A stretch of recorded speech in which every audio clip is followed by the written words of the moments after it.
Okay, good morning, everybody. Welcome to the High Vibe Tribe monthly book review. My name is Liz Gracia. I am founder of the MindBodySpiritNetwork.com, and I bring together brilliant, what I call super healers, all in one place.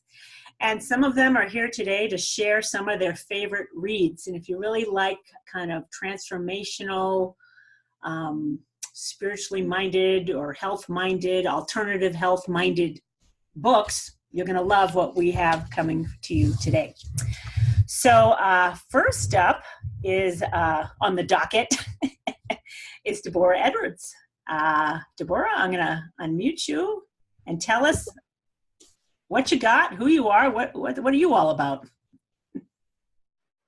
Okay, hi everybody. My name is Deborah Edwards. I am the founder of Grateful Om, and I am, my company is involved with just creating a mindfulness culture, whether in the workplace or at home.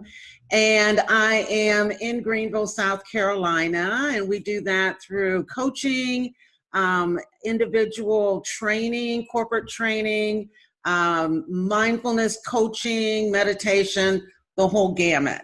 So the book that I chose today is called Good Food, Great Medicine.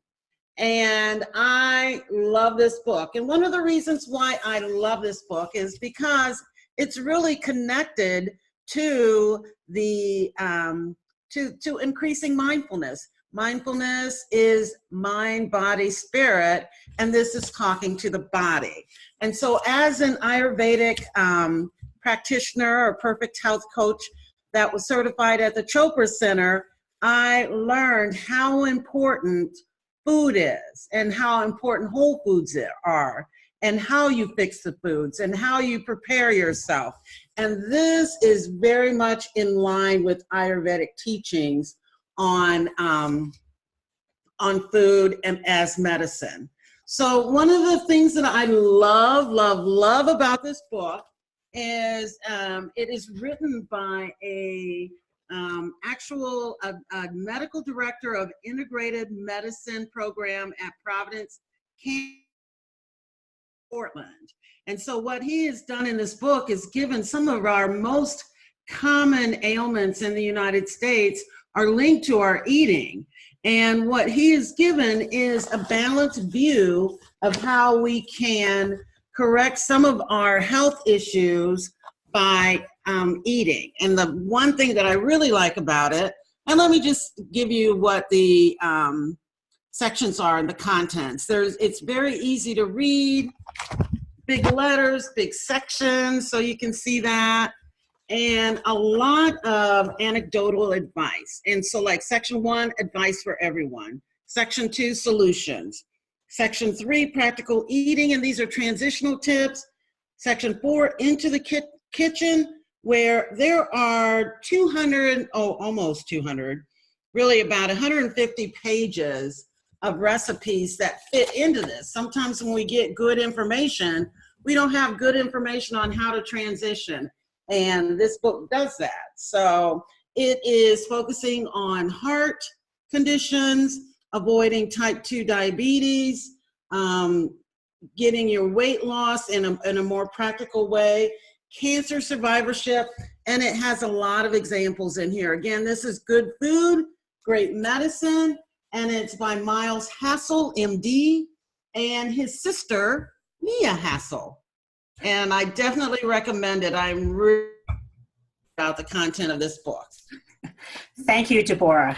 There's something about Ayurvedic practices that just have great appeal to me. And eating well is a huge topic, you know, with forks over knives and paleo and all this stuff going on, whole foods. Yeah, that's one of the things that was kind of frustrating. I've been on a journey for years, you know, even since I've been, you know, trained Ayurvedically, and there's so much conflicting information out there.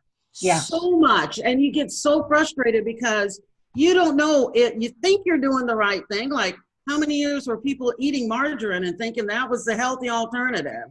You know, so this is giving good guidelines that align with the Ayurvedic way, which is Nice. 5,000 years old, as opposed to the 200 or how many, what? Not even 200, 50-year-old don't eat margarine or don't eat butter. Right. I mean, So, paleo and forks over knives may be a decade old. yes. And it probably all ties back to Ayurveda. A good bit of it does. And, Yeah. and this is a good, complete manual for changing over to that. Excellent. And lots of recipes, right? Yes. 150 pages at least of recipes. Okay, that's a lot. That's good. All right. And even like the normal things, like I can't have yogurt because I'm diabetic. Yeah. Normal things that you can't have, that I've been like jonesing on yogurt because I used to eat yogurt a lot. Now he has a good recipe for plain yogurt that doesn't have all the sugar and the salt. Excellent. So I can go back to enjoying yogurt. So just different things like that. Am I excited about this book? Can you tell? I think so. Thank you, Deborah. Appreciate that. All right. Next up is Reiki Master and Intuitive Energy Healer, Liz Bigger. Hello, Liz. Oh, let me unmute you. I promised I would. Can you unmute yourself? Hold on. Darn it. I can unmute myself. Thank you. Oh, no worries. I'm Liz Bigger. Control. Yeah, I'm Liz Bigger, and I'm the owner of Butterfly Healing and Wellness. And I am an intuitive, holistic healer and spiritual guide.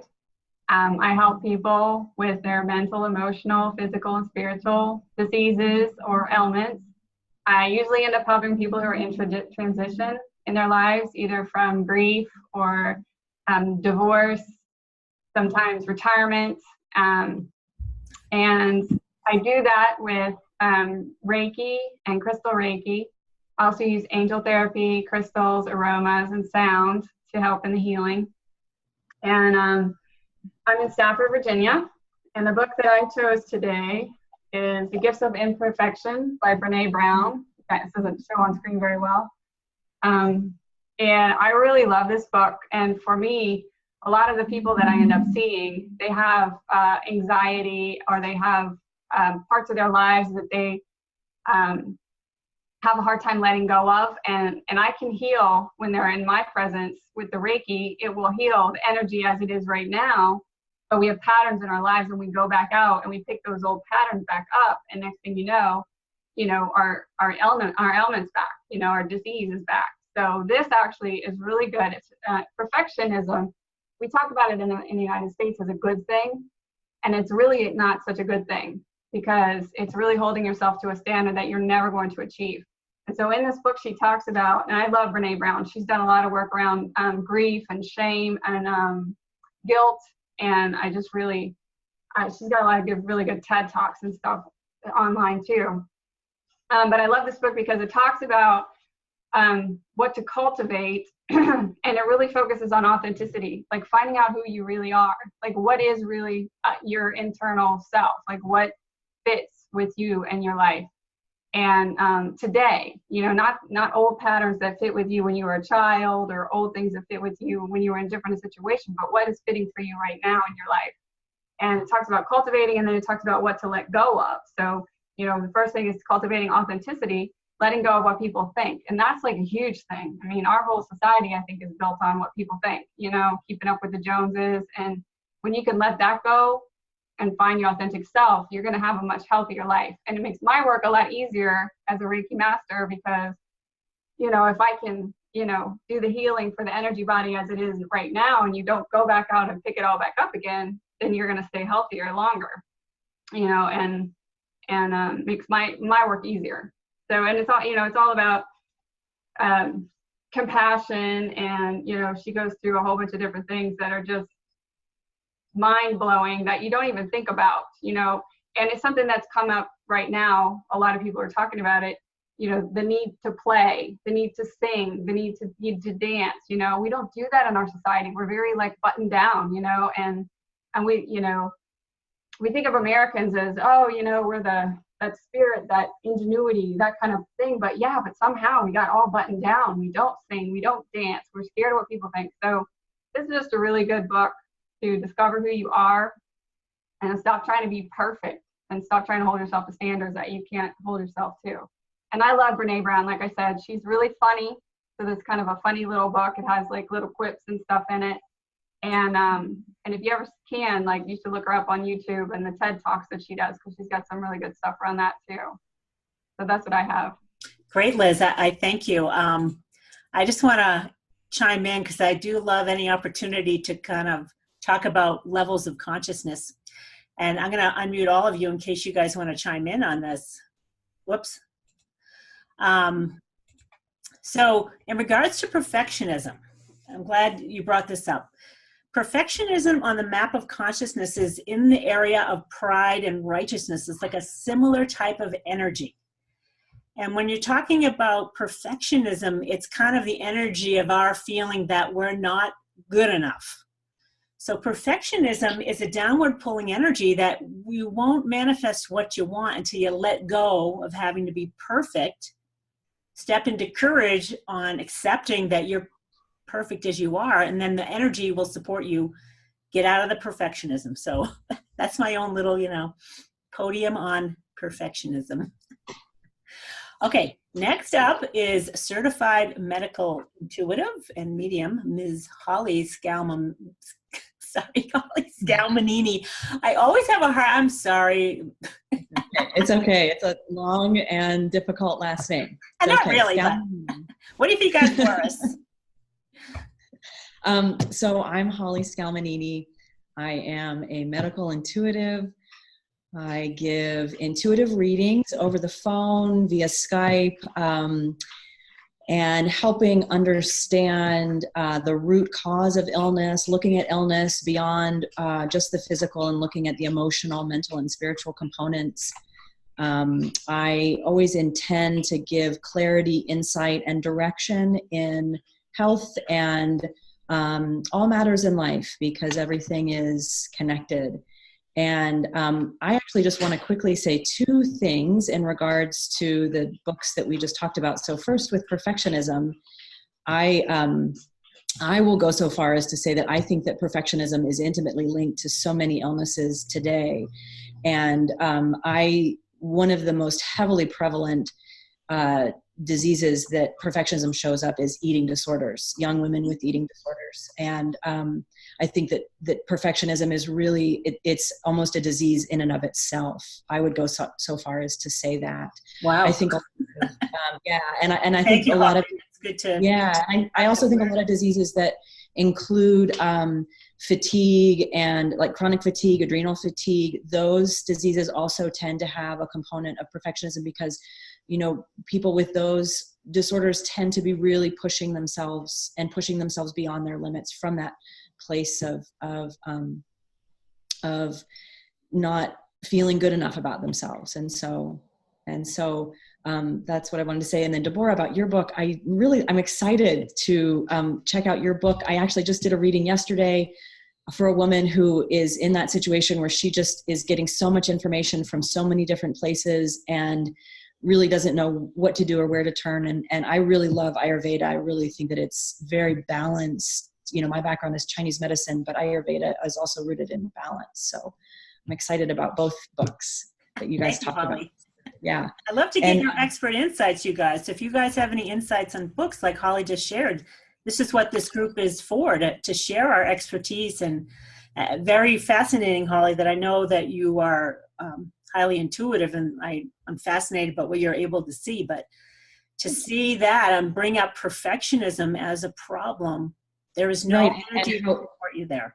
Consciously. Yeah, and how intimately it's connected into our physical being and the way that manifests. And I think that especially young women, ages like 14 to 25 really, I think, struggle heavily with perfectionism. And I think that eating disorders is one of the main ways that can manifest. And so, yeah. Great. Thank you for sharing that. That's good stuff. Yeah. What do you got and so my book today is called Journey of Souls by Michael Newton. And this book so Michael Newton is a hypnotherapist. And I believe, if I'm remembering right, back in the 50s, he started regressing people. He started specializing in past lives. And so people would be talking about multiple past lives at a time. And then they started talking about life between lives. So they're talking about what it was like to be, whatever word you want to use, in heaven, on the other side. Different people use different words. But he started, and so he compiled, this book is a compilation of over 450 hypnotherapy sessions of people who are essentially talking about very similar experiences about heaven. I'll use the word heaven because I like that word, about heaven. And so what he does is he takes you on this journey, and he basically starts with what it's like right after you die. He moves you into what it's like to move into that heaven realm, who you meet, where you go, and then what you're doing while you're in heaven, and then all the way into planning your next life, and then what it's like to be in the womb. And it's a powerful book. And for me, when I read it, I had a feeling of missing home. And so it really hit my heart. It really hit my heart. And the way that this relates to the work that I do is I love to look at past lives. I think that the tendencies that we bring with us from our past lives definitely affect our choices and our health and well-being. And I think when we can be more clear on those tendencies, it creates greater awareness around ourselves and the ability to make healthy choices and healthier lives for ourselves. So that's my spiel. Thank you, Holly. Now, I've read that book, and there's a section in there I want to share because I'm a bit of a mystic myself. I get all kinds of interesting stuff going on with me. But he mentions a part in there where when you're in the life between lives. Now, have you been able to pick up life between lives for people, Holly, or not really? Just past lives?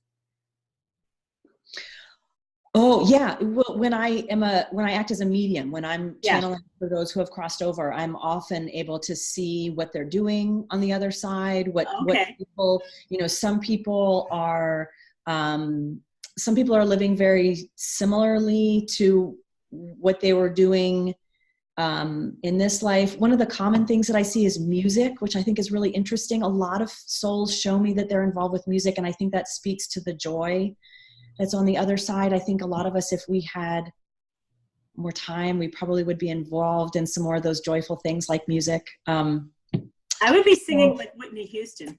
That's my I want to all be singing like Whitney Houston. I know. So what I have these experiences, and he describes it in the book. So the experiences I have is I'll be just like lying in bed or just kind of relaxing. It usually happens going in and out of sleep. And the reason I remember them is because they're famous people that have passed or are still alive. So I have the spirit of famous people. I don't know why, but it's as if they're coming in, they're looking in on my life or what's going on here, and then they go. Wow. And he describes that in the book, where we have this opportunity to go take a peek at something. Yeah. Right? Do you remember that? Yes, I do. I do remember that. Yeah. So it's as if you're kind of pre-planning, like maybe this is familiar. Yeah, you become familiar. Yeah. Yeah. So that's what it feels like when in fact, Whitney Houston was one of them. But it feels like she came in, this was after she died. I experienced this. I've experienced famous people that are still alive do this with me. But she came in, it's as if she's looking in like, what's going on here? And then leave. Like there's no communication, it's just observation. So that was interesting to experience. I've experienced it on numerous occasions. And then I read it in the book. I'm like, oh, that's what it must be going on. That's a really interesting experience. And I know from our communications together how deep your abilities go in that realm and how far you go into that other space. So that's the rumor, according to Holly. Thank you, Holly. Right. I'm going to share my book.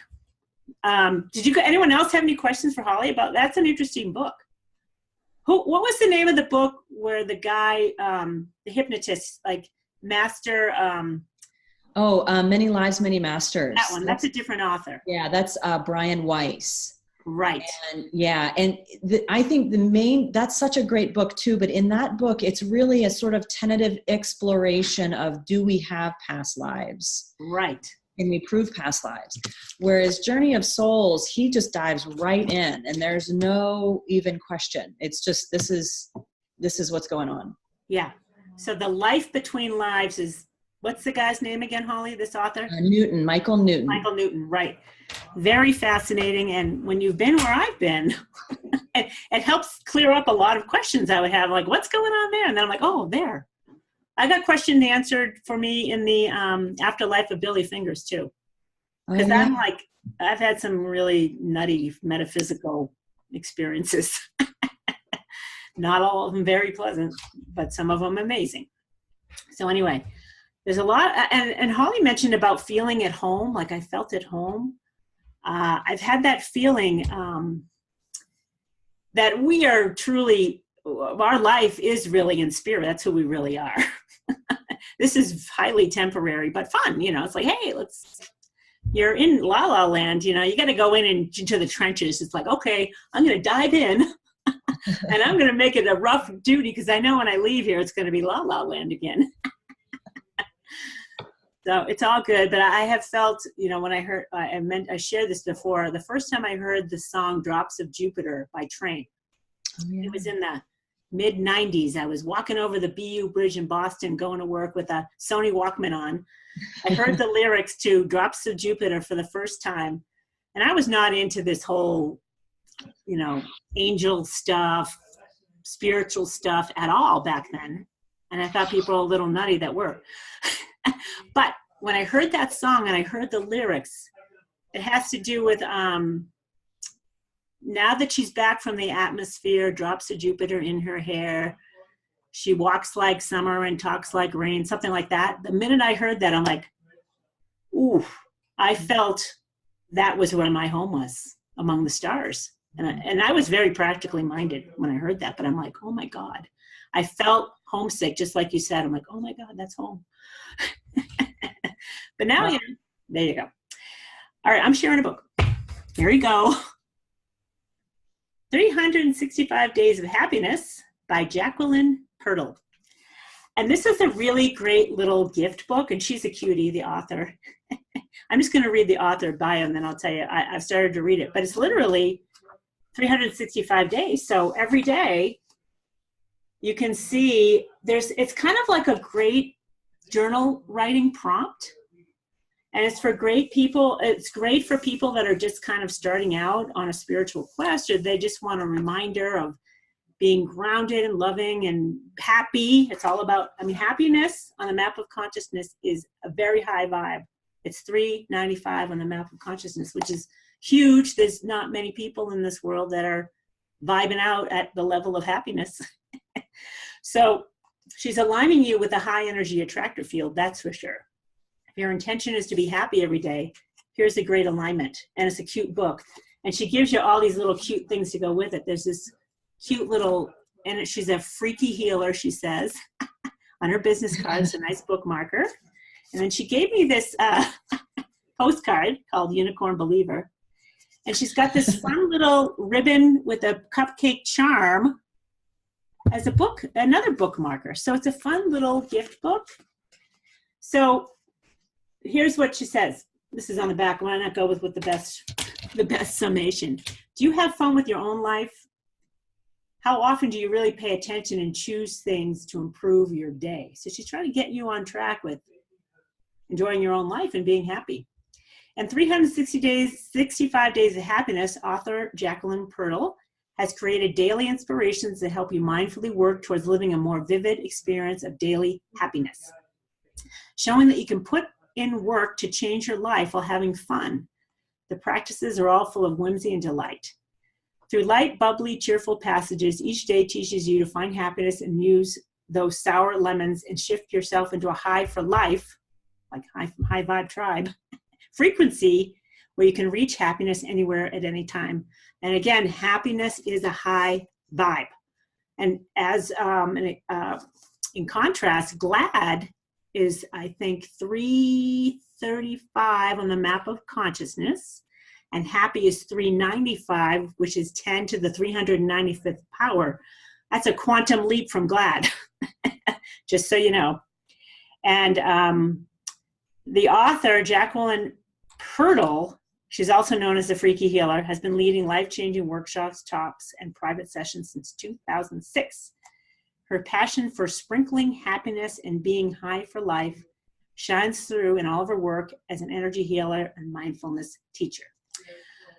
Oh, she was born in Switzerland, but she's lived everywhere. But she's in the United States now with her husband and kiddos, and she loves indulging in a cupcake at her favorite bakery. Who doesn't?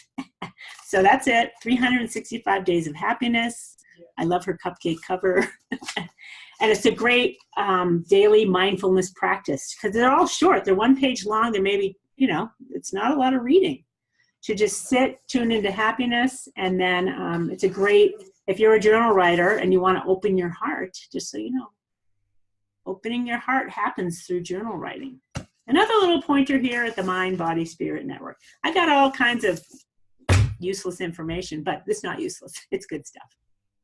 All right, ladies, thank you so much for our September 2018 High Vibe Tribe group book review. Lots of good titles this week.